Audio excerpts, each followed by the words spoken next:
Hello বন্ধুরা, কেমন আছো তোমরা সবাই? আশা করি সবাই তোমরা ভালো আছো। আজকে যে জিনিসটা তোমাদের জন্য নিয়ে এসেছি সেটা হলো রেসিপিটা সেটা হলো কাঁকড়া কষা। তো কাঁকড়া কষা আমি কি করে তৈরি করব তোমাদের জন্য সেটা শেয়ার করব। তার জন্য আলু কেটে রাখা রয়েছে আর পেঁয়াজ কেটে রাখা রয়েছে। ওখানে কাঁকড়া দেখলে কেটে রেখেছি। এখানে সব রকম মশলা তৈরি করা, আদা, পেঁয়াজ, রসুন, কাঁচা লঙ্কার, তার মধ্যে নুন, হলুদ, লঙ্কার গুঁড়ো দিয়েছি আর জিরের গুঁড়ো দিয়েছি। এবার পেস্টটাকে আমি ভালো করে মিশিয়ে রাখবো এক সাইড করে। এবার আমি আলুগুলো নেব, নিয়ে আমার যে গরম তেল ছিল কড়ার মধ্যে তার মধ্যে ভেজে নেবো আলুগুলোকে। একটু হালকা ব্রাউনিশ করে আমি এটাকে ভেজে ফেলবো। তারপর ভেজে ফেলার পরে এই যে দেখো আমি তুলে নিচ্ছি এটাকে কড়ার থেকে। তুলে নিয়ে এটা আমি এক সাইডে রেখে দেবো। আর হ্যাঁ, কাঁকড়ার থেকে কিন্তু একটু ঘিলুও পেয়েছিলাম, দেখো এই যে বাটির মধ্যে ঘিলুটা রেখেছি, এটা লাস্টে দিয়ে দেবো। এবার আমি পেঁয়াজগুলোকে নিয়ে ওই গরম তেলের মধ্যে পেঁয়াজগুলোকেও ভাজতে থাকবো। আর এই পেঁয়াজের সাথে আমি যে কাঁচা কাঁকড়াগুলো ছিল সেই কাঁকড়াগুলোও কিন্তু দিয়ে দেবো একসাথে করে।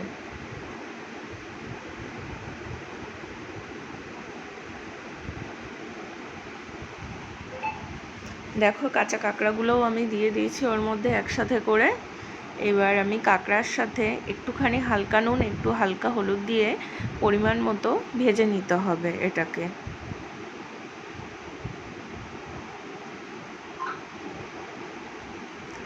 দেখেছো যে এটাকে আমি ভেজে ফেলছি কি সুন্দর করে। এবার একটু ভাজা ভাজা হয়ে যাবে এটা। এর মধ্যে টমেটো দিয়ে দিতে হবে আর তেজপাতা দিয়ে দিতে হবে। আর এদিকে আমি মশলাটা যে রেখেছিলাম সেটাকে একটু মিশিয়ে নিলাম। নিয়ে এবার আমি এর মধ্যে দিয়ে দেবো, ভাজা কাঁকড়াটার ভিতরে দিয়ে দিচ্ছি এই মশলাগুলোকে। দিয়ে এবার এটাকে কষাতে হবে ভালো করে। তেজপাতা আর টমেটোটা আপনাদেরকে দেখানো হয়নি যখন আমি দিয়েছিলাম। এই যে তেজপাতা আর টমেটো দেখতে পাচ্ছেন এর মধ্যেই আছে। তো আমি এটাকে এবার কষাচ্ছি ভালো করে, কাঁকড়াটাকে ভালো করে মশলার সাথে কষাতে হবে। আর একদম মশলার থেকে তেল ছেড়ে যাবে ওই সময় আমি এর মধ্যে একটু জল দিয়ে দেবো। তো এটাকে অনেকক্ষণ ধরে কষাতে হচ্ছে, যার জন্য ভালো করে না কষালে গন্ধটা ঠিক হবে না। দেখছেন কষানো হয়ে গেছে পুরো একদম। এরপর আমি একটু জল দিয়ে দিচ্ছি এর ভিতরে। আপনারা জল যে পরিমাণে খাবেন সেই পরিমাণে দেবেন। তারপরে আমি এর ভিতরে একটু আলু মিশিয়ে দিচ্ছি, যে আলুগুলো আমি ভেজে রেখেছিলাম সেই আলুগুলো এর মধ্যে দিয়ে দিলাম। এবার এই আলুগুলো একসাথে এর সাথেই সিদ্ধ হয়ে যাবে। কাঁকড়ার ঝোলটাকে এবার আমি ভালো করে ফুটিয়ে নিচ্ছি, নিয়ে দেখবেন শুকিয়ে যাবে এবার। এই যে দেখুন একদম শুকিয়ে গেছে।